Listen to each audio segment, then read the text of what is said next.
अस्सलाम वालेकुम व्यूअर्स, खुशामदीद कहते हैं आपको प्रोग्राम O2 स्पोर्ट्स में। मैं हूं आपका मेज़बान अहमद नजीब। पाकिस्तान में खेलों का दौरा है और कहीं पे खेल खेला जा रहा है और कहीं पाकिस्तानी मुख्तलिफ खेलों में खेल से खेल खेला जा रहा है। इसी सब चीज़ों के ऊपर हम बात करेंगे। पाकिस्तान ने, जिस हमने पिछले प्रोग्राम में बात की थी, हमने एक रोज़ा सीरीज़ का जायज़ा लिया था। पाकिस्तान ने बहुत ज़बरदस्त कामयाबी हासिल की। पूरी दुनिया में पाकिस्तान के ना सिर्फ प्लेयर्स की बल्कि पाकिस्तान की भी पजीराई हुई, और जिसमें हमने बात की कि बहुत ज़्यादा शाबाश के मुस्तहिक हैं ना सिर्फ हमारे खिलाड़ी बल्कि हमारे मैनेजमेंट भी, जिसमें वकार यूनुस भी आते हैं, मिस पॉलक भी आते हैं, चीफ सेलेक्टर भी आते हैं। और अमूमन हम सेलेक्टर्स को भूल जाते हैं, यकीनन उनकी भी कहीं ना कहीं राय शामिल होती है। जब कोई टीम मुंतखब हो रही होती है तो सब लोग शाबाश के भी मुस्तहिक हैं। आज हम टिपिकली बात करेंगे जो T20 सीरीज़ जारी है पाकिस्तान और जनूबी अफ्रीका के दरमियान। आज के प्रोग्राम में हम कुछ नज़र डालेंगे पाकिस्तान के फ़ुटबॉल के मामलात के ऊपर भी, कि क्या मुस्तकबिल होगा पाकिस्तान की फ़ुटबॉल का। इसी पे मज़ीद बात भी करेंगे। हमारे साथ हमेशा की तरह हमारे पैनलिस्ट मौजूद हैं। जी, सबसे पहले हमारे पास शोएब जट साहब मौजूद हैं। बहुत ही मुतहर्रिक स्पोर्ट्स रिपोर्टर हैं, एंकर पर्सन हैं, और मेरे ख्याल में इनका नाम ही इनका तारुफ है। कैसे हैं आप? अस्सलाम वालेकुम, बहुत शुक्रिया इतनी इज़्ज़त देने का।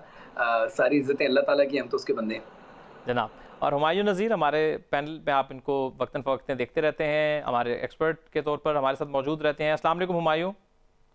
वालेकुम अस्सलाम सबको।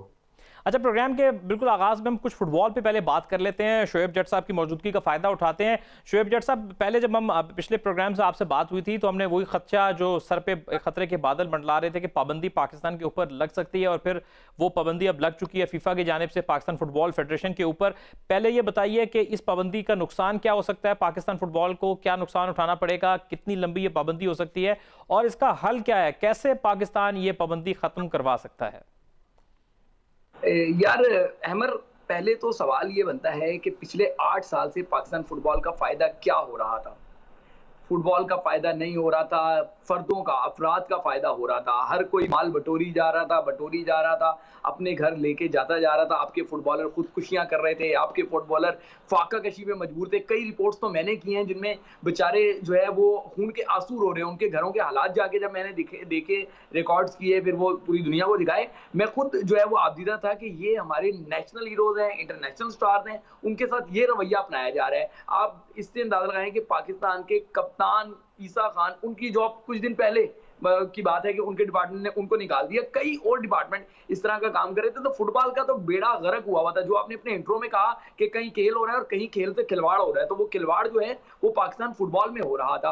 अब ये पाबंदी लग गई है, ये वही है, आप किसी से लड़ाई होती है और आप कहते हैं मारू मारू मारू, जब तक मारू मारू का आप राग लाभ रहे होते हैं तो अगला नहीं डरता। जब आप मार देते हैं तो फिर मामला सर से गुजर जाता है। अब मामला सर से गुजर गया, अब ये बनने की तरफ जाएगा। देखें, फीफा की भी मजबूरियां हैं कि उसको भी अपने साथ कंट्रीज को लेके चलना है। वो किसी कंट्री को एकदम जो है वो कट करके, एक्स करके साइड पे नहीं कर सकते। वो अब पाकिस्तान से बैकडोर डिप्लोमेसी के तहत बातचीत करेंगे। पाकिस्तान की जो गवर्नमेंट है, आईसीसी मिनिस्ट्री है, वो ऑलरेडी जो है उनसे राब्ता कर रही है। फिर जो है ना वो सारे मामला, मुझे जो है वो सिग्नल मिल रहे हैं कि मामला बेहतरी की तरफ जाएंगे। अब बिल्कुल ठीक है, मामला बेहतरी की तरफ जाएंगे। शोएब, ये आपसे जानना चाहूँगा कि पहले जिस तरह आपने तस्करा किया था, आपने इस मामले पर रोशनी भी डाली थी कि जो नॉर्मलाइजेशन कमेटी थी, जो जिस वजह से उनको एक मैंडेट दिया गया था, जो उनको एक जिम्मेदारी सौंपी गई थी कि आपने अपनी सरबराही में एक मुनसिफाना इलेक्शन करवाने हैं, एक आज़ादाना इलेक्शन कराने हैं, ताकि एक जमहूरी तरीके से ये अमल चल सके पाकिस्तान की फ़ुटबॉल फेडरेशन का, और पाकिस्तान में फ़ुटबॉल की तरक्की हो सके और आप सही तरह से मामला को चला सकें। लेकिन शायद वो आप नॉर्मलाइजेशन कमेटी ये काम करने से कासिर रही, और फिर वो इशफाक ग्रुप जो है उन्होंने फिर बहरहाल उसका दफ्तर पे कब्जा कर लिया। तो आप समझते नहीं है कि अब जब अगर आगे कोई कमेटी बनाई जाती है या कोई भी किसी भी शक्ल में पाकिस्तान फुटबॉल को बहाल करने की कोशिश की जाती है, तो उनकी हद्दुल इम्कान कोशिश होनी चाहिए कि सबसे पहले free and fair election Pakistan football federation की के लिए करवाने चाहिए, ताकि फुटबॉल जो है उसको वो ड्यू रिस्पेक्ट पाकिस्तान में मिल सके। लेकिन जो फीफा का लेटर आया था जिसमें पाकिस्तान पे पाबंदी नहीं लगी, पाकिस्तान को मुअत्तल किया गया है, सही, उसमें उन्होंने बड़ा कैटेगोरिकल क्लियर कर दिया पिक्चर के उनका गालिबन मई में कांग्रेस का एक इजलास है और उन्होंने कहा है कि हम कांग्रेस के इजलास से पहले पाकिस्तान से ये मुअत्तली जो है वो खत्म करके उसको दोबारा बहाल कर सकते हैं। तो जो मैं आपको बात कर रहा था कि फीफा भी नहीं चाहता कि कोई मुल्क जो है वो एकदम उसको जो है वो खत्म कर दिया जाए, उसकी रुकनियत खत्म कर दी जाए। ये एक प्रोसेस होता है और उस प्रोसेस में इसको पाकिस्तान को दोबारा बहाल करेंगे। आपने बिल्कुल सही कहा है कि ये कमेटीज जितनी भी आई, 2 से 3 मरतबा कमेटियां आई, 18 माह या 19 माह का इनका टेन्योर रहा, इनका काम जो है वो फुटबॉल रन करना नहीं था। इनकी प्राइम जॉब ये थी कि वो आके फेयर इलेक्शन करवाते और अपना जो मैंडेट है वो जो इलेक्टेड बॉडी है उसको ये ट्रांसफर कर देते। लेकिन वो ये नहीं कर रहे थे, वो सिर्फ माल बटोरने में लगे हुए थे। 19 माह के अंदर गालिबन जो है वो 10 करोड़ रुपया फीफा ने पाकिस्तान को दिया मुख्तलिफ मद में। उसमें से 5.25 करोड़ रुपया सिर्फ इन ऑफिशियल्स की तनख्वाह की मद में लगा। अभी वुमेन्स की जो चैंपियनशिप कराची में जारी थी, आपको मैं बताऊं चंद दिन में आप देखिएगा, मैं इनकी स्लिप्स भी आपको जो है ना शेयर करता हुआ नजर आऊंगा। मेरी इतलात के मुताबिक एक मिनरल वाटर की 30 रुपीज की बोतल को इन्होंने वहां जो बिल पास किया है वो 60 रुपए का किया है कि जी वो हमने 60 रुपए की ली है। हर चीज को इन्होंने डबल रेट ट्रिपल रेट में जो है वो पेपर्स में दिखाया है। चीजें कम में ली, दिखाया ज्यादा में। आप कराची में जो वुमेन्स चैंपियनशिप थी, लड़कियां एक एक कमरे में 10-10 लड़कियां रह रही थी और इनके ये जो नॉर्मलाइजेशन कमेटी थी या इनके जो चंद चहीते ऑफिसर थे वो अवारी टावर में रह रहे थे। अब आप बताएं कि खिलाड़ी से खेल है, खिलाड़ियों से खिलवाड़ हो रहा है। ये अपना खेल खेल रहे थे और वो खेल जो है वो पैसे का खेल था और अनफॉर्चुनेटली हमारे चंद लोग, हमारे अपनी फील्ड के चंद लोग वो इनके हमनवा बने हुए थे। देखिए हमारा काम किसी की हमनवाई नहीं है। जैसे मैंने आपको पिछले प्रोग्राम में कहा था, मैं पाकिस्तान फुटबॉल फेडरेशन का तर्जुमान नहीं हूं, लेकिन जो ज्यादती है मैं वो देख रहा हूं और उस पर कह रहा हूं। और जो भी इशफाक हुसैन ग्रुप हो या नॉर्मलाइजेशन कमेटी हो या कोई और हो, या माजी में आपको पता होगा एक खातून ने हरासमेंट का इल्जाम लगाते हुए जो है वो अपने चेयरमैन पे लगाया था, फिर चेयरमैन को भी हाथ धोने पड़े, फिर वो खातून भी चली गई। ये बड़े डर्टी गेम्स चल रहे हैं। मैंने भी कुछ दिन पहले फीफा गोल प्रोजेक्ट की हालत जार दिखाई थी, वो लोग देंगे उससे अंदाजा हो जाएगा कि यहाँ सिर्फ माल बटोरने का मामला चल रहा है, फुटबॉल से किसी को लेना देना नहीं। अच्छा शोएब, फुटबॉल पे अगर हम बात करें तो आपको पता है पाकिस्तान में फुटबॉल में बहुत पोटेंशियल है। लियारी के बच्चे जो स्ट्रीट फुटबॉल वर्ल्ड कप होता है उसमें हमेशा बड़ी अच्छी कारकर्दगी भी दिखाते हैं, बहुत अच्छा परफॉर्म भी करते हैं और ख़ुसूसी तौर पर हमें ये लियारी बेल्ट में और बलूचिस्तान में हमें बड़े अच्छे फुटबॉल के टैलेंट मिलते हैं। यहाँ पर तो टैलेंट की तो कोई कमी नहीं है पाकिस्तान में फुटबॉल के हवाले से, लेकिन हमेशा प्रॉब्लम यही रहा है कि यहाँ पर उस तरह से उनको मौके मुहैया नहीं किए जाते, सहूलियात नहीं दी जाती फुटबॉल के हवाले से। इस सारे मामले में, सारे इशू में आप डॉक्टर फहमीदा मिर्जा का किरदार किस तरह देख रहे हैं? किस हद तक उन्होंने जो किरदार अपना निभाया है फुटबॉल के लिए? वो एक मुहावरा है, बहुत देर की मेहरबा आते आते। मुझे ऐसा लगता है कि डॉक्टर फहमीदा मिर्जा को पहले कुछ स्टेप्स उठाने चाहिए थे, पहले ही जाके इंटरवीन करना चाहिए था। अगर देखें आज भी तो पाबंदी लगी है, आपने 19 माह क्यों बर्दाश्त किया कि पाकिस्तान फुटबॉल का बेड़ा गर्क होता रहे, लोग इसको जो है ना वो लूटते खसूटते रहे? क्यों आपने किया? उससे पहले के जो 8 साल हैं उसमें इतनी ज्यादा हो रही, हमारी हुकूमत क्यों नहीं इंटरवीन कर रही थी? हर बार डर जाते थे कि जी अगर इंटरवीन किया तो फीफा पाबंदी लगा देगा, फीफा पाबंदी लगा देगा। और भाई तो एक बार लगाने देते फीफा को पाबंदी, ताकि उसके बाद सारे मामले बेहतरी की तरफ जाते। अब सबकी दुकानें बंद होंगी तो अब सब देखिएगा ये सारे चोर रल मिल बैठेंगे, ये सारे मिल जाएंगे क्योंकि सबकी दुकान बंद हो गई है। कोई नहीं चाहता कि उसकी दुकान बंद हो, इसलिए ये सब मिलकर बैठेंगे और आप हैरान रह जाएंगे कि यार ये कल एक दूसरे के खिलाफ पर्चे कटवा रहे थे, ये एक दूसरे को जो है ना वो करप्ट तरीन करार दे रहे थे। ये वही जो हमारी सियासी पार्टियां करती हैं, वही यहाँ पे तमाशा आपको देखने को मिलेगा। तो हुकूमत को जो है ना बोल्ड स्टेप पहले ही उठा लेना चाहिए था। फहमीदा मिर्जा से उम्मीदें हैं कि वो आगे बढ़ेंगी और इस मामले को बेहतरी की तरफ लेकर जाएंगी। जी जनाब, फुटबॉल एक ऐसा खेल है जिसका पाकिस्तान में इतना जुनून है कि आप इसका अंदाज़ा सिर्फ इस बात से लगा सकते हैं कि जब कभी इंग्लिश प्रीमियर लीग चल रही हो या आप स्पेनिश लीग की बात करते हैं या इवन कभी कभी बार्सिलोना और आप बात करते हैं रियल मैड्रिड का मैच हो, तो जिस इनामाक से पाकिस्तान के जो स्पोर्ट्स लवर्स हैं या फुटबॉल लवर्स वो मैच देखते हैं, ना सिर्फ उस मैच पे अपने अपने घरों में बैठ के अपनी गैदरिंग्स का एहतमाम करते हैं, जो एल क्लासिको होता है जिसको कहा जाता है, और उस तरह के बड़ी लीग्स पे जब वो डिस्कशन करते हैं और आपको पाकिस्तान में इतनी ज़बरदस्त एनालिसिस लोगों के, आम आवाम के जो फुटबॉल को पसंद कर देखने को मिलते हैं, इससे आपको पता ये चलता है कि फुटबॉल का कितना शौक है। आप गली मोहल्लों में जाइए या स्कूल में जाइए तो आपको फुटबॉल हर जगह पर खेलते हुए लोग दिखाई देंगे। तो इससे ये पता चलता है कि इस मुल्क में ना सिर्फ लोग फुटबॉल से मोहब्बत करते हैं, पसंद करते हैं, उसको देखना पसंद करते हैं, उस पर बात करना पसंद करते हैं, अपनी अपनी राय देना पसंद करते हैं, लेकिन अनफॉर्चुनेटली जो हमारे अरबाब इख्तियार हैं उन्होंने इस खेल के साथ उस तरह से, जो दुनिया का सबसे बड़ा खेल है, इंसाफ नहीं किया जिसका जो इंसाफ इस खेल के साथ यहाँ पर होना चाहिए था। हुमायूं, मैं आपकी तरफ लेकर चलूंगा। मैं टिपिकली कुछ फुटबॉल की बात करूंगा कि आप किस प्लेयर को सपोर्ट करें। जेनेरिकली पाकिस्तान में एक ये भी बड़ा है कि वो जैसे कहते हैं ना, कुछ सियासी जमातों के चाहने वाले होते हैं, तो इसी तरह से फुटबॉल में होता है, कोई मेसी का चाहने वाला होता है, कोई रोनाल्डो का चाहने वाला होता है। तो आपका ऊंट किस करवट बैठता है हुमायूं?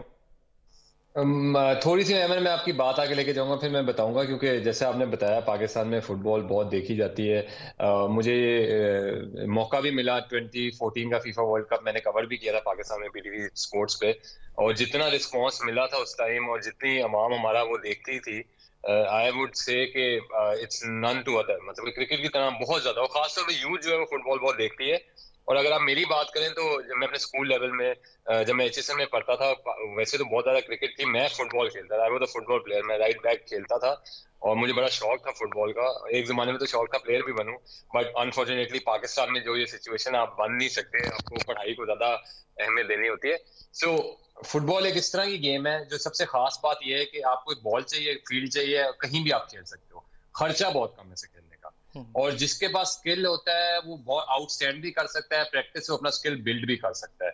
और अगर आप जैसे कि मैं बता रहा हूँ कि आपके पास पेसी हो तो आप पोजीशंस भी अपनी देख सकते हो। तो फुटबॉल इसलिए दुनिया में सबसे ज्यादा वन ऑफ द वर्ल्ड के सबसे ज्यादा फेमस स्पोर्ट इसलिए है क्योंकि आप गरीब मुल्क से हो, आप अमीर मुल्क से हो, आप मीडियोकर मुल्क से हो, आप जहां से भी हो, आप कहीं भी खेल सकते हो, और अगर आपका स्किल है तो आप कहीं भी जा भी सकते हो क्योंकि स्काउट्स होते हैं।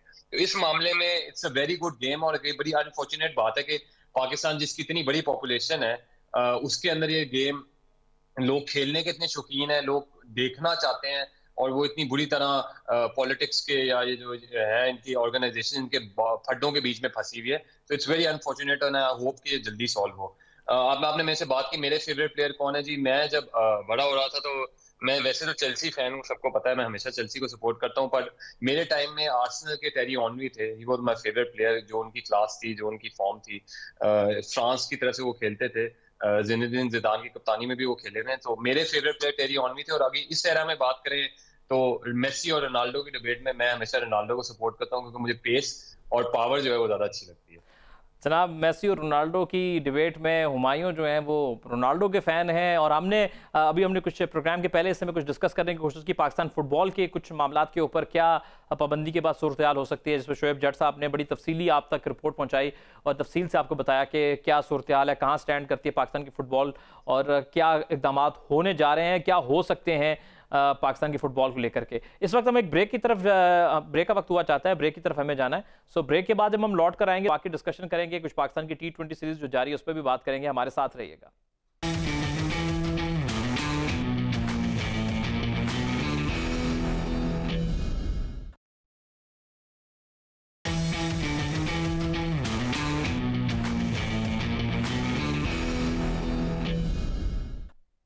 Welcome back viewers, program O2 sports आप देख रहे हैं। मैं हूं आपका मेज़बान अहमद नजीब, हमारे साथ हुमायूं मौजूद है। हुमायूं, आपसे बात करते हैं, कोई आगे लेके चलते हैं, कुछ पाकिस्तान की ओवरऑल स्पोर्ट्स पे बात करेंगे, फिर मैं T20 सीरीज़ के ऊपर भी हुमायूं आऊँगा। हुमायूं, इस वक्त जो हमारे प्राइम मिनिस्टर हैं वो एक स्पोर्ट्स की पर्सनैलिटी हैं, जेनेरिकली बात करूँगा, और फिर हम आगे क्रिकेट पर चलेंगे कि ओवरऑल हम ये एक्सपेक्ट कर रहे हैं कि पाकिस्तान स्पोर्ट्स में, चूंकि स्पोर्ट्स एक पूरी दुनिया में आपका बहुत अच्छा एक इमेज सामने पोर्ट्रे करता है, और स्पोर्ट्स कितना इंपॉर्टेंट आप देखें कि जितनी भी लीडिंग दुनिया में लीड करते हुए कंट्रीज हैं टेक्नोलॉजी के हवाले से, तरक्की के हवाले से, वो स्पोर्ट्स में डोमिनेट करते हैं। तो इससे पता चलता है कि स्पोर्ट्स कितना इंपॉर्टेंट है। जैसे हम माजी में देखते थे तो अमेरिका हमें लीड करते हुए दिखाई देता था, जब कभी ओलंपिक्स होते थे उनके सबसे ज़्यादा गोल्ड मेडल होते थे, या मेडल्स के लिस्ट में हमें सबसे ज़्यादा रखते थे। और उसके बाद अब गुज़िश्ता कुछ जो आप देखेंगे गुज़िश्ता कुछ 10 सालों के अंदर अंदर अब ओलंपिक्स में जो कि दुनिया की सबसे उभरती हुई इकॉनमी चाइना है, तो चाइना हमें डोमिनेट करते हुए दिखाई देता है। ओवरऑल ओलंपिक्स जब होते हैं चाइना बहुत अच्छा परफॉर्म करता है। इसी तरह से अगर हम अपने पड़ोसी मुल्क इंडिया की बात करें तो उन्होंने बहुत ज़्यादा इंप्रूव किया है, लेकिन अनफॉर्चुनेटली जो लास्ट ओलंपिक हुए थे पाकिस्तान एक भी गोल्ड मेडल हासिल नहीं कर सका। हत्ता कि पाकिस्तान के मुकाबले में इराक, जिसकी सूरत हाल आपके सामने है, जहाँ पे एक जंग का समा भी था और बहुत मुश्किल हालात थे, उन्होंने भी गोल्ड मेडल जीत लिया। तो आप ओवरऑल समझते हैं कि पाकिस्तान को इमरजेंसी बेसिस के ऊपर अपने मुल्क में स्पोर्ट्स का इंफ्रास्ट्रक्चर खड़ा करने की ज़रूरत है, प्लेटफॉर्म खड़ा करने की ज़रूरत है, ताकि लोगों के पास अपॉर्चुनिटीज़ हों और आप स्पोर्ट्स में उसी तरह एक्सेल करें जिस तरह आप माजी में करते थे। पहले देखिए नेचुरल टैलेंट पे तो हम दुनिया में काफ़ी स्पोर्ट्स में आगे रहे, जैसे आप स्क्वॉश की बात कर लेते हैं, स्नूकर हम बहुत ऑन एंड ऑफ परफॉर्म करते हैं, पहले हॉकी का हाल हम देखेंगे पहले कहाँ थे अब कहाँ पर खड़े हैं, इसी तरह से हमें डिफरेंट स्पोर्ट्स में नजर आता है। तो आप समझते हैं कि अब ये टाइम आ चुका है कि हमें ऑन इमरजेंसी बेसिस स्पोर्ट्स के लिए काम करने की जरूरत है अपने मुल्क में? बिल्कुल जी, खास तौर पे जितनी हमारी पॉपुलेशन है उस रेशो से तो हमें काफ़ी ज़्यादा स्पोर्ट्स में आगे होना चाहिए, क्योंकि जिस मुल्क की ज़्यादा पॉपुलेशन होती है उसके अंदर से ऑफ कोर्स ज़्यादा अपॉर्चुनिटीज़ और ज़्यादा टैलेंट निकलता है, तो आप ज़्यादा आगे खेल सकते हैं। पर अगर मैं कुछ कंपैरिजन करूं, क्योंकि मेरा इत्तेफाक ये है कि मैं पाकिस्तान में भी पढ़ा हूँ, उसके बाद मैंने अपनी यूनिवर्सिटी डिग्रीज बाहर से ली है, तो मैं डिफ्रेंशिएशन दे सकता हूँ। देखिए बाहर ये कल्चर एक तो गवर्नमेंट की तरफ से भी होता है, पर दूसरा मेरा ख्याल है एज अ कंट्री आपके अपने कल्चर में भी होना चाहिए। क्योंकि अगर आप हमारे घरों में देखें तो जब बच्चा पैदा होता है तो माँ बाप कहते हैं ये तो डॉक्टर बने या ये इंजीनियर बने या जो बेस्ट लॉयर हो या कोई बेस्ट शोबे में जाए, तो फैमिलीज में भी लोग स्पोर्ट्स की तरफ नहीं अपने बच्चों को कंसिडर करते। हालांकि अगर आप बाहर के मुल्कों में देखें तो स्कूल्स में साइकाइट्रिस्ट होते हैं, स्कूल में एनालिस्ट होते हैं, वो देखते हैं जी ये बच्चा जो है इसके अंदर एकेडमिक का टैलेंट है या इसके अंदर कोकरिकुलर एक्टिविटीज का टैलेंट है, उसके खिलाफ उसके लिहाज से उस बच्चे को मोल्ड किया जाता है।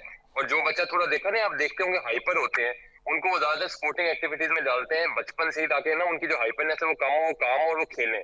और उसके बाद जब वो स्पोर्ट्समैन बनते हैं तो स्कूल लेवल पे उनके कॉम्पिटिशन होते हैं, कॉलेज लेवल में कॉम्पिटिशन होते हैं, वहां से ही वो अपने डोमेस्टिक में जाते हैं, वहां से वो इंटरनेशनल परफॉर्म करते हैं। तो वो एक पूरा कल्चर बिल्ड करना होता है, उसके अंदर गवर्नमेंट का भी रोल है, अपने जिसे कहते हैं लोगों का अपना भी, अवाम का भी रोल है। तो पाकिस्तान में आप देख लें कि एक कमरे के अंदर तो स्कूल बने होते हैं, उधर से क्या टैलेंट। अच्छा हुमायूं, एक छोटा सा क्वेश्चन है, काउंटर क्वेश्चन। आपने एक बात की थी कि जितना बड़ा कंट्री होगा उसमें उतना टैलेंट होता है, लेकिन हमने ये भी देखा यहाँ पे कि न्यूजीलैंड को आप देखें कितना छोटा सा मुल्क है, लेकिन वहाँ पर रग्बी में वो दुनिया की एक टॉप की टीम है, इसी तरह क्रिकेट में भी उनका एक नाम है और ओवरऑल काफ़ी स्पोर्ट्स में वो अच्छा परफॉर्म करते हैं। फिर साथ में आप क्रोएशिया को देखिए, अगर मैं गलत नहीं हूँ तो मेरे ख्याल में को 50 लाख के करीब उनकी कुल आबादी है। और आप देखें फुटबॉल में लास्ट ईयर अगर मैं गलत नहीं हूं तो उन्होंने वर्ल्ड कप का फाइनल खेला था, क्रोएशिया ने, उनकी आउटस्टैंडिंग परफॉर्मेंस थी और बड़े बड़े मुल्कों को उन्होंने पीछे भेजा था।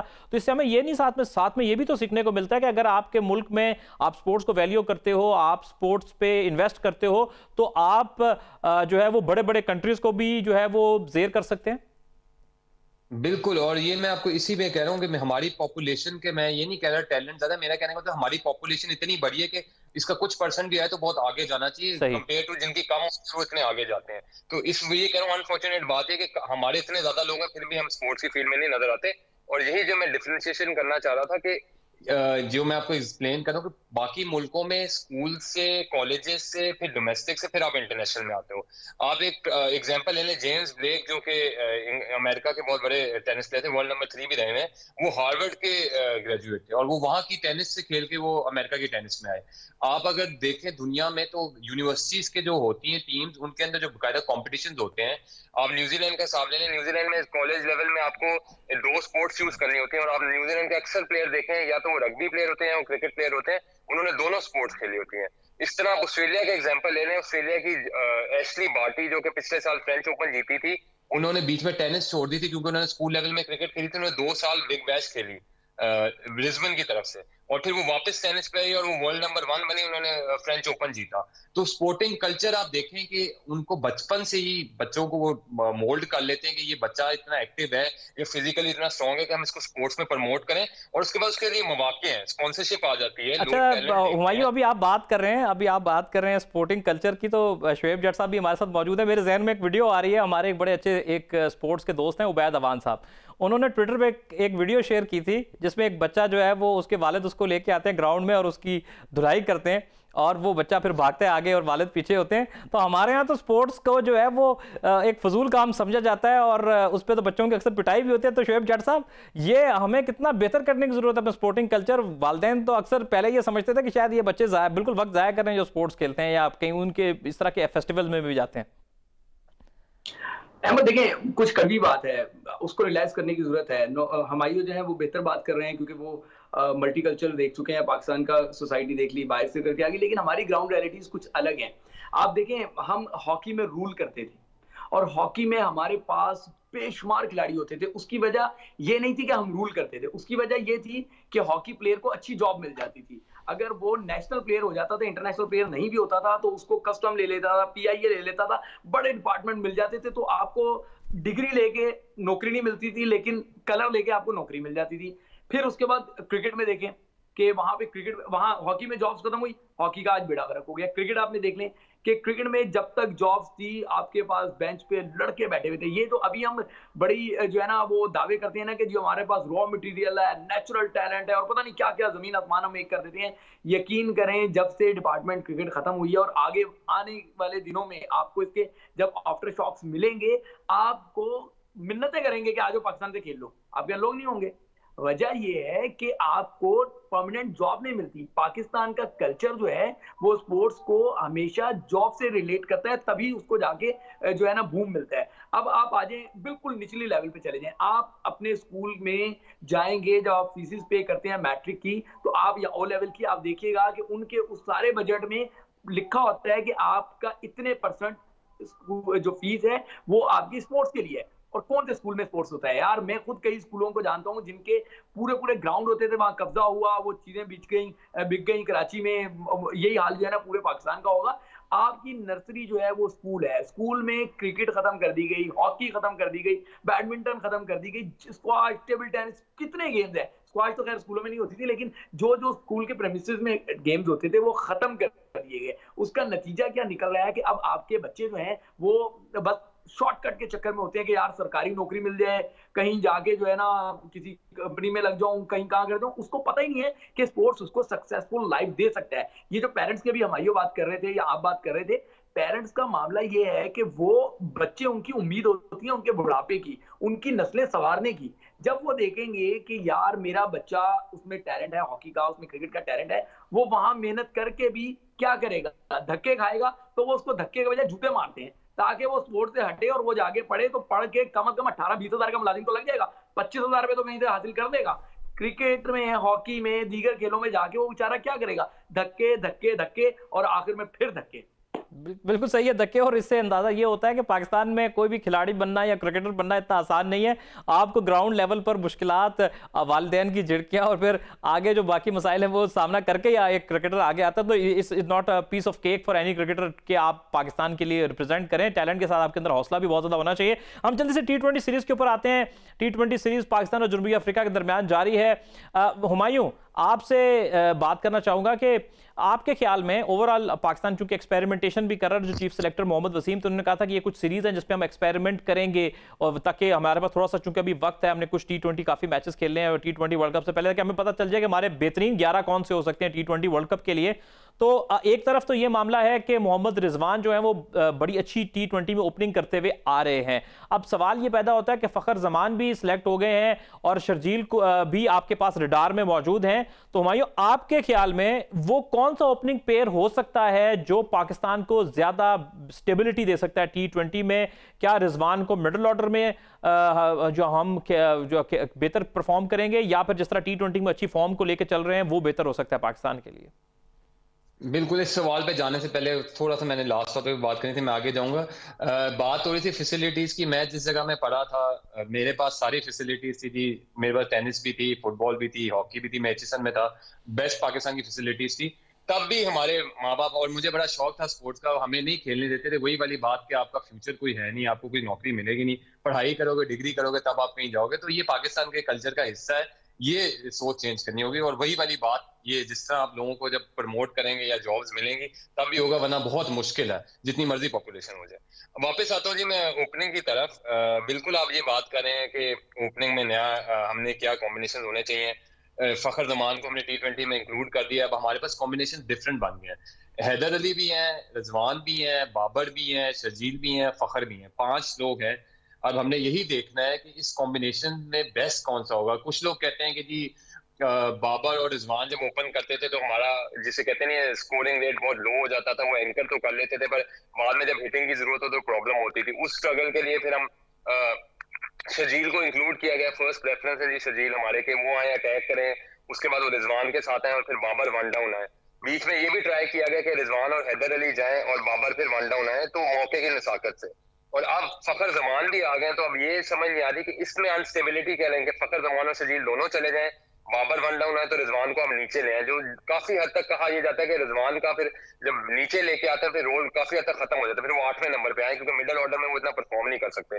तो अब ये T20 सीरीज चलेगी और ये 5 कॉम्बिनेशन में से अंडरस्टैंड करना पड़ेगा कि ये किस कॉम्बिनेशन को ज्यादा स्टेबिलिटी दें। मेरे अपने पॉइंट ऑफ व्यू से आपने पूछा कि मुझे क्या लगता है, मुझे ये लगता है कि शजील के साथ हमें रिजवान को ट्राई करना चाहिए और फिर बाबर को इस लिहाज से आना चाहिए कि वो देखें कि अगर तो जल्दी आउट हो गए हैं तो वो आए, और अगर काफी लंबी इनिंग्स खेली गई तो वो अपने आप को और नीचे ले आए और हैदर अली को प्रमोट कर लें ऊपर। तो ये कॉम्बिनेशन ट्राई करेंगे, हॉर्सेस फॉर कोर्सेज होना चाहिए और उसके बाद सही कॉम्बिनेशन बनेगा कि हमारी टीम चलेगी किस तरह, जल किस तरह। अच्छा शोएब जट साहब, ये बताइएगा कि पाकिस्तान में अमूमन हमने ये देखा है कि जो प्लेयर स्क्वाड में नहीं होता अचानक से वो स्क्वाड में आता है और वो पहले से मौजूद प्लेयर की जगह प्लेइंग 11 में भी आ जाता है। यही काम आसिफ अली के केस में भी हुआ और पहले T20 में हमने देखा कि ये काम फखर जमान के साथ भी होगा। इब्तदाई तौर पे वो T20 स्क्वाड में नहीं थे, फिर उनका नाम आया और पहले T20 के प्लेइंग 11 में वो आ गए और शर्जील को मौका नहीं मिला।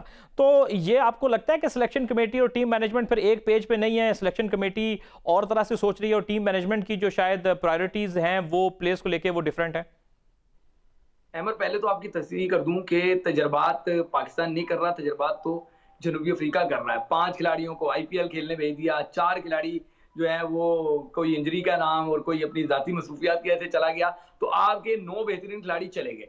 आप उस मुल्क से कम्पीट कर रहे हैं जो T20 की जो है वो टॉप टीमों में शुमार होता है और आपने अपने 9 प्लेयर भेज दिए, क्योंकि 30 का एक पूल होता है वर्ल्ड कप के लिए। उस 30 में से प्लेयर्स को जो है ना वो उन्होंने फाइनल करना होता है। तो उन्होंने कहा कि जी 5 जाके IPL खेलेंगे, वहां भी चलो क्रिकेट खेलने को मिलेगी।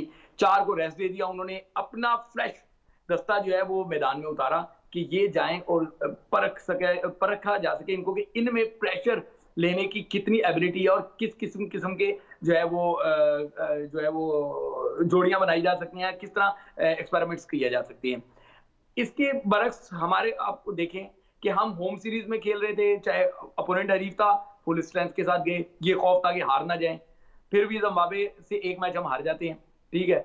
उसके बाद अब हम जनूबी अफ्रीका खेल रहे हैं, वहां भी आप देख रहे हैं सब टीम किस तरह का आपके लड़कों का जो है वो बॉडी लैंग्वेज है, बाकी है सही है, फखर ने स्कोर किए हैं, लेकिन ओवरऑल आप चीजों को देखेंगे कई मैच क्लोज भी चलेंगे। कैसे क्लोज चलेंगे मैच, सही है, जबकि उनकी टीम वीकर साइड थी। अब आप इसके बाद दौरे जिम्बाब्वे में होंगे, वहां भी आप फुल स्ट्रेंथ के साथ जाना चाह रहे हैं। आप कर क्या रहे हैं? जब आप डर से बाहर नहीं निकलेंगे तो आप जीतना नहीं सीखेंगे।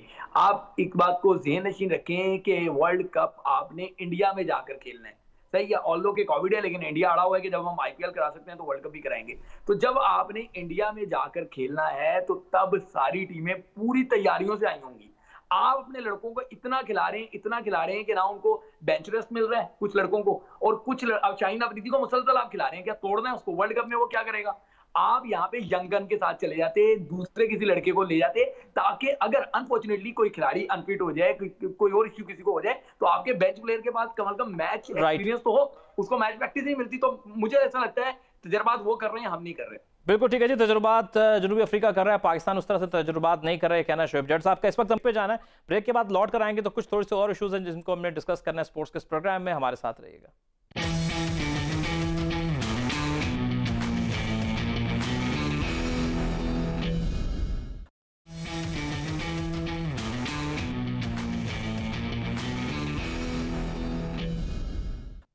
वेलकम बैक व्यूअर्स, आपको खुशामदीद कहते हैं और प्रोग्राम चल रहा है O2 स्पोर्ट्स।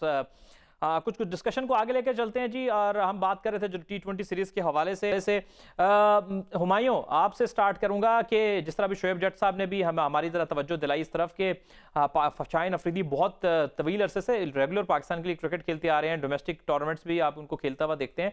तो क्योंकि पाकिस्तान के पास अब लग्जरी, आप अक्सर टीमें देखते हैं, आप इंग्लैंड को देख लें, बाकी को वो इवन अभी आप देखें इंडिया ने उनके कुछ प्लेयर अनफिट थे, कुछ इंजर्ड थे, तो सेकंड स्ट्रेंथ के साथ ऑस्ट्रेलिया को टफ टाइम दिया या इंग्लैंड को हरा दिया उन्होंने।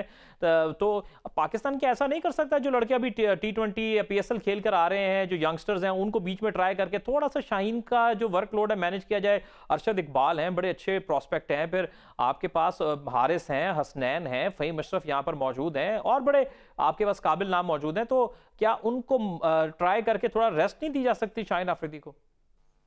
बिल्कुल, मोहम्मद वसीम भी हैं, आपने उनको भी लेके मोहम्मद वसीम बिल्कुल बिल्कुल ये आपकी बात सही है और ये हमें बिल्कुल नहीं समझ आती कि खासतौर पे जिम्बाब्वे जैसी टीम पे या साउथ अफ्रीका की सेकंड स्ट्रेंथ जो टीम थी आप उनके खिलाफ बिल्कुल रेस्ट ले सकते थे।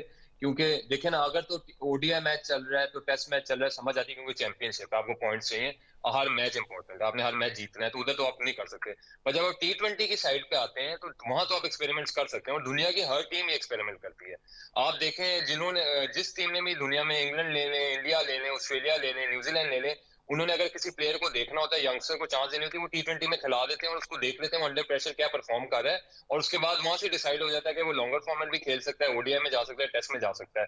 तो ऑफ कोर्स मेरा तो ख्याल है ये करना चाहिए, और खास तौर पे शहीन शाह अफरीदी पे तो काफी हद तक काफी देर से ये आ रहा है कि जितनी वो मेहनत कर रहे हैं वो हर मैच में बिल्कुल फुल स्ट्रेंथ के साथ जाते हैं, और वो भी थोड़ा बैक डाउन नहीं कर रहे, तो वो भी फुल जिसे कहते हैं नहीं, हर मैच को जीतने के लिए खेल रहे होते हैं, तो वो इंजरी हो सकती है। और फास्ट बॉलर को तो आपको पता है बहुत जल्दी इंजरी हो जाती है अगर वो बहुत ज्यादा बॉलिंग कराए। सो देना चाहिए, पर अब मुझे नहीं पता ये प्लान्स के अंदर क्या है, उन्होंने शहीन से डिस्कस किया या क्या पता वो खुद ना रेस्ट लेना चाहते हो। अब ये हमें कंफ्यूजन है, हमें इस बात का नहीं है, बट ये वाली बात बिल्कुल सही है, आपको यंगस्टर्स को T20 में जरूर ट्राई करना चाहिए, क्योंकि ये ऐसा फॉर्मेट है जिसमें आप कर सकते हैं। इट डजंट मैटर, नो आपको ना कोई चैंपियनशिप के लिए कोई प्रॉब्लम होती है, ना कोई इतनी ज्यादा रैंकिंग कौन T20 कितनी ज्यादा मैटर करती है। तो मेरा ख्याल है T20 is the format way you can try, और खास तौर पे जब सेकंड स्ट्रेंथ टीम खेली हो फिर तो जरूर करना चाहिए। अच्छा शोएब जाट साहब, कुछ हम बात करते हैं इमाद वसीम और शादाब खान के मुस्तकबिल के हवाले से। शादाब खान, इसमें कोई शक की बात नहीं कि बहुत ही यूटिलिटी बैट्समैन है, फील्डर बहुत अच्छे हैं, लेकिन उनकी बॉलिंग को अगर हम लेकर देखें तो गुज़िश्ता कुछ सालों से, मैं कुछ सीरीज़ की बात नहीं करूंगा, 2 बरस लगभग हो चुके हैं कि वो स्ट्रगल कर रहे हैं अपनी बॉल के साथ, और फिर अभी अनफॉर्चुनेट यार आ गया, अभी वो उनको एक इंजरी हो गई। तो आप क्या देख रहे हैं? एक तो मैं शादाब खान के हवाले से आपकी राय जानना चाहूंगा कि क्योंकि नवाज ने बड़ी अच्छी बॉलिंग कर दी, उस्मान कादिर जिस तरह के रिदम में नजर आ रहे हैं, जिस तरह की उनकी वैरायटी है बॉलिंग में, और फिर साथ में इमाद वसीम सुना है वो भी काफ़ी नाराज़ थे चीफ सेलेक्टर से, और उन्होंने नाराज़गी का इजहार भी किया जब चीफ सेलेक्टर ने उनको फ़ोन किया, जो खबरें आ रही थी कि उनका मुस्तकबिल आप कैसे देख रहे हैं? कितना टफ कंपटीशन होगा? क्योंकि नवाज भी जो है वो लगता है आए हैं तो जगह छोड़ने को तैयार नहीं है। देखिए, पहले तो मैं हमाइयों की बात में थोड़ा सा ऐड करूंगा। बिल्कुल सही कह रहे हैं कि जो दुनिया की टॉप टीम्स हैं वो अपने लड़कों को T20 में खिलाती हैं और उसके बाद जो है वो फैसला करती हैं कि उन्हें आगे क्या करना है। आप यहाँ से PSL से लड़के पिक करते हो और उनको डायरेक्ट टेस्ट स्क्वाड में डाल देते हो। यार उनको इंटरनेशनल टेस्ट T20 क्रिकेट खिला लो जिस फॉर्मेट से आपने पिक किया। मैं शानवाज धानी की तरफ मेरा इशारा है, जाहिद की तरफ मेरा इशारा है, स्पिनर की तरफ, कि आपके पास जो है प्रॉब्लम यही है कि आप चढ़ते सूरज को सलाम करते हो, आप दूरंदेशी से कोई फैसले ही नहीं करते।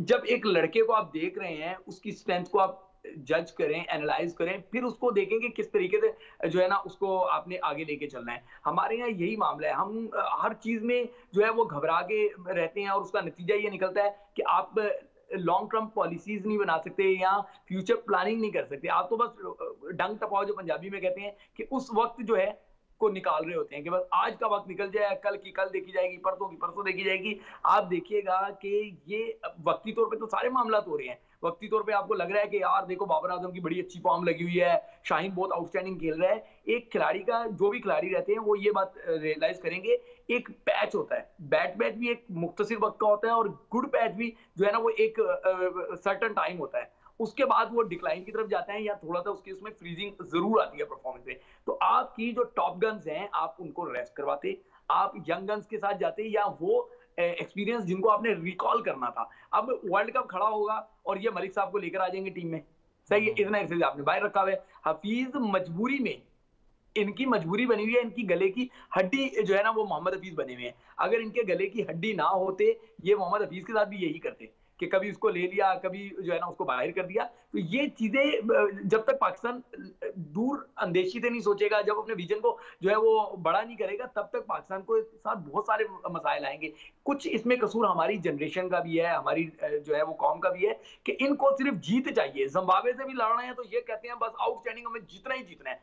अब हमारे लड़कों का ये प्रॉब्लम है, हमारे बोर्ड का, हमारे सिलेक्टर्स का, कि उनको अपने लड़कों पे यकीन नहीं है, लड़कों को खुद पे यकीन नहीं है। वो जिम्बाब्वे से खेल रहा हो, आपका कप्तान डर रहा होता है, अबे यार जिम्बाब्वे से हार जाएंगे, मैं नए लड़कों के साथ नहीं जाऊंगा। आपका हेड कोई डर रहा होता है, नहीं नहीं जी मैं ज्यादा लड़के थोड़ी लेके जाऊंगा, हार गए तो मेरी नौकरी चली जाएगी। आपका चीफ सेलेक्टर कह रहा होता ओ जिम्बाब्वे से अगर मैं हार गया लोग कहेंगे कौन सी टीम पिक की है, वो डर जाता है। ऊपर जो टॉप मैनेजमेंट है वो कहती है ना जी ना, कोई रिस्क ना लेना, कुछ ना करना। उधर आप इंडिया को देख लें, वो अपनी सेकंड स्ट्रेंथ से होम सीरीज एक मजबूत टीम से खेल रहा है। आप उधर आपने को याद होगा विराट कोहली कैप्टन था, वो बैठ जाता था, दूसरे कप्तान कभी रायना को भेज देते थे, कभी रोहित शर्मा को कप्तान बना के भेज देते थे। वहां कप्तान को ये नहीं होता था कि यार अगर मैंने कप्तानी छोड़ी दूसरा कोई कप्तान आ गया परफॉर्म कर गया तो पता नहीं क्या मसला हो जाएगा। यहाँ आपका कप्तान वो नहीं छोड़ना चाहता, वो रेस्ट नहीं करना चाहता। यहाँ आपका कोई बॉलर है उसको आपको वो कहते हो यार फलाने रेस्ट की बात की थी, मोहम्मद आमिर मिसाल के तौर पे, वो टीम से ही बाहर हो गया, अगर मैंने रेस्ट की बात की तो मैं भी बाहर हो जाऊंगा। यार अब मॉडर्न डे क्रिकेट पूरी दुनिया में आप एक बात देखें, मॉडर्न डे क्रिकेट को मॉडर्न अंदाज से जो है ना वो खेला जाता है। अब इंग्लैंड के बॉलर्स की कभी आप देखिएगा, वो एक लाइन पकड़ते हैं और उसमें आके बॉल फेंकते जाते हैं, बॉल फेंकते जाते हैं, बॉल फेंकते जाते हैं और क्विक वापस जाते हैं, क्विक वापस जाते हैं। आपके लोग फनकारियां कर रहे होते हैं, वो सारी चीजों को मॉडर्नाइज तरीके से लेके चल रहे हैं। आप आज तक वही लेके चल रहे हैं कि भाई तू आया ग्राउंड पहला तो 25 चक्कर ला ग्राउंड दे, वो बेचारा ग्राउंड में लगा हुआ है लगा हुआ है लगा हुआ है, स्प्रिंटें मार रहे हैं, आप पता नहीं डेड लिफ्ट करवा रहे हैं, उससे क्या क्या करवा रहे हैं। खुदा का वास्ता है जो उसका काम है उससे वो करवा लें। जो इमाद वसीम की आप बात कर रहे थे ना, अब आपने इमाद वसीम के लिए बहाना बनाया कि जी उसके फिटनेस का मामला है। यार इमाद की फिटनेस का मामला है, बाकी आपने जो इतने सारे लोग लिए हुए हैं उनकी फिटनेस के मामला नहीं है। आप क्या यात्री शाह अब आपने बाहर किया ना आके, सारी उम्र वो फिटनेस के मसाइल के साथ खेलता रहा, बाकी लड़के भी खेलते रहे। हमें स्किलफुल प्लेयर्स को उनके स्किल के हिसाब से जज करना चाहिए, ना कि आपने उनसे जो है ना बॉडी बिल्डिंग का कोई कंपटीशन कराना है कि जी उनके डोले देख लें, आप उनके एब्स देख लें, उनकी जो है ना स्ट्रेंथ देख लें। खुदा का नाम है ये एथलीट्स हैं, एथलेटिक के खिलाड़ी नहीं है, ये क्रिकेटर हैं, इनको क्रिकेटर रहने दें। बिल्कुल ठीक है जी, ये क्रिकेटर हैं, इन्हें क्रिकेटर रहने दें। और यहाँ पर थोड़ी सी मैं शोएब जट साहब से ही बात करना चाहूँगा क्योंकि इनकी इस वाले मामले पे भी काफ़ी गहरी निगाह है। पाकिस्तान क्रिकेट बोर्ड ने बहुत ही अरसे बाद देर आए दुरुस्त आए क्लब लेवल पे जो रजिस्ट्रेशन के मरहले का आगाज़ शुरू किया था और फिर वो मुकम्मल हुआ, चंद दिन कबल जो है ये सिलसिला मुकम्मल हुआ है। तो आपके पास क्या खबरें हैं, क्या हमें इसमें कोई तब्दीली नज़र आएगी? क्या जो पुराने रीजन्स में बैठे लोग थे, जो मसाइल ओवरऑल पाकिस्तान में हमें बहुत सारे मसाइल देखने को मिलते थे, गोश्त क्लब, माफियाज, सिफारिश, मनपसंद लड़कों का सिलेक्ट हो जाना, जो हर रीजन के कॉमन मसाइल है पाकिस्तान में, आपको लगता है कि क्या ये नए सेटअप जो बनाने जा रहे हैं, नए इंतखाबात होंगे, नए एसोसिएशन में लोग आएंगे, तो क्या ये पुराने जो मसाइल थे एसोसिएशन लेवल के ऊपर, रीजन लेवल के ऊपर, आपको ये हल होते हुए नजर आ रहे हैं या फिर ये भी वैसा ही होगा जिस तरह पहले चलता आ रहा था? अहमद मुझे बताएं कि आपके पास 3 बड़ी कामयाबियां हैं, 92 का वर्ल्ड कप, 2009 का T20 वर्ल्ड कप, देन 2017 की चैंपियंस ट्रॉफी। क्या वो नए सिस्टम से मिली थी आपको? क्या उस टाइम ये घूस क्लब्स नहीं थे? क्या उस टाइम सिफारशी लोग नहीं थे? क्या उस टाइम पर्चियां नहीं चलती थी? आप मुझे इसका जवाब दे दें, इसमें आपको आपके सवाल का जवाब मिल जाएगा। देखिए ये प्रॉब्लम क्या है कि इन्होंने रैपर चेंज कर दिया है, प्रोडक्ट वही है। पहले इन्होंने क्या बातें शर्तें रखी कि जी आपको स्विमिंग पूल होगा, आपका अपना ग्राउंड होगा, आपकी अपनी एकेडमी होगी, आपकी अंडर गालिबन अंडर 19 टीम होगी अपनी, नहीं अंडर 19 नहीं, अंडर 9, अच्छा अंडर 13, सॉरी अंडर 13, अंडर 13 की आपकी टीम होगी, आपका क्लब ऐसा होगा, आपका क्लब वैसा होगा, ये होगा वो होगा, एक माहौल खड़ा कर दिया। यार ये यूके नहीं है, ये ऑस्ट्रेलिया नहीं है जहां पे हर सुबर्ब में या हर काउंटी में वहां पे 8-8, 10-10 ग्राउंड्स हैं। यहाँ ग्राउंड ही कितने हैं, फिंगर टिप्स पे आपके पास ग्राउंड होते हैं। आप कराची की अगर बात कर लें, कराची में 128 क्रिकेट ग्राउंड्स हैं, ठीक है, उनमें से ग्रासी ग्राउंड 27 है, उन 27 में से 12 या 13 ऑपरेशनल ग्राउंड है, ठीक है। आप कराची को सबसे बड़ा शहर करार देते हैं, ठीक है, 3 करोड़ के करीब उसकी आबादी है और उसमें 12 से 13 ग्राउंड जो है वो ऑपरेशनल है। आप क्या बात करते हैं, अहमकों की जन्नत में रहते हैं। पुराने रैपर जो है ना वो आप उतार दिया, नया रैपर आपने चला दिया, सिस्टम आपका वही है और वो सिस्टम जो है वो वही था कि क्लब क्रिकेट होनी चाहिए। अब इन्होंने क्लब की रजिस्ट्रेशन करवाई है, इसमें 500 लोग नाराज हैं, वो कहते हैं जी मेरी रजिस्ट्रेशन नहीं की, वो कहता है मेरी रजिस्ट्रेशन नहीं की। आपको ये समझना होगा आपका सिस्टम खराब नहीं था। अगर सिस्टम खराब होता आप 3 बड़े टाइटल ना जीतते, ठीक है ना। आप नए सिस्टम में मुझे बता दें आप रैंकिंग में कहां खड़े हैं, नए सिस्टम में आपने कौन सी कामयाबी हासिल कर ली, कौन सा ऐसा तूफान आप लेकर आ गए जो उससे पहले नहीं बरपा हुआ था। देखिए सिस्टम नहीं बदलने की जरूरत, अप्रोच बदलने की जरूरत है। खुदा का वास्ता है अप्रोच बदलें। अगर आपने बड़ी टीमों की तरह कंपीट करना है, बड़ी टीमों की तरह विक्ट्रीज हासिल करनी है, तो आपको इंडिया की अप्रोच अपनानी होगी, ऑस्ट्रेलिया की अप्रोच अपनानी होगी, इंग्लैंड की अप्रोच अपनानी होगी। अब आप मुझे बताएं ईमानदारी से, बिल्कुल सच बताइएगा कि इंग्लैंड की आप 90s या अर्ली 2000s की टीम, ऑस्ट्रेलिया की, उसके सारे नाम बता सकते हैं। आज की टीम के मुझे 16 नाम बता के बताएं, कोई नहीं बता पाएगा, इवन इंडिया का भी नहीं आपको पता। क्यों नहीं पता? क्योंकि वो नाम बिल्ड नहीं कर रहे, वो प्लेयर बिल्ड कर रहे हैं भाई। हमेशा हर तरह की क्रिकेट में 3 से 4 नाम होते हैं जिनको बिल्ड किया जाता है, ठीक है ना, कि यार ये हमारे रोल मॉडल हैं, इनको लेके चलना है, लेकिन साथ साथ आप नए प्लेयर तैयार कर रहे होते हैं जिन्होंने आगे जाके उनको रिप्लेस करना होता है। बिल्कुल सही। अनफॉर्चुनेटली हमारे यहाँ एक कैरेक्टर बिल्ड होता है, फिर जब तक वो अल्लाह के पास ना जाए वो बस वही रहता है, बिल्कुल सही है नहीं जी। दिया जाता। राइट, बिल्कुल जी, बड़ी तफसील से शोएब जट साहब ने कोई क्लब रजिस्ट्रेशन के ऊपर और डोमेस्टिक स्ट्रक्चर के ऊपर भी बात की। हुमायूं ने भी आप इनके भी एक्सपर्ट एनालिसिस जो है वो प्रोग्राम में आप सुनते रहे, और हमने कुछ इस प्रोग्राम में कोशिश की कि कुछ हम फुटबॉल पे बात करें, कुछ ओवरऑल स्पोर्ट्स कल्चर के ऊपर बात करें, पाकिस्तान की क्रिकेट के ऊपर बात करें, और फिर क्लब क्रिकेट को भी हमने डिस्कस किया, इसकी रजिस्ट्रेशन के प्रोसेस को डिस्कस किया। आई होप आपको व्यूअर्स आज का ये प्रोग्राम पसंद आया होगा। मैं अपने दोनों जो पैनलिस्ट हैं शोएब जट और हुमायूं नज़ीर, इनका अदा करता हूँ हमारे साथ मौजूद रहे। फिर एक इसी प्रोग्राम में O2 स्पोर्ट्स में एक नए टॉपिक और कुछ नई खबरों को डिस्कस करने के लिए फिर से आपकी खिदमत में हाजिर होंगे। अपने होस्ट अहमद नजीब को दीजिएगा इजाजत। जा रहे हैं, खुश रहना, बहुत सारा ख्याल रखिएगा। अल्लाह हाफिज़।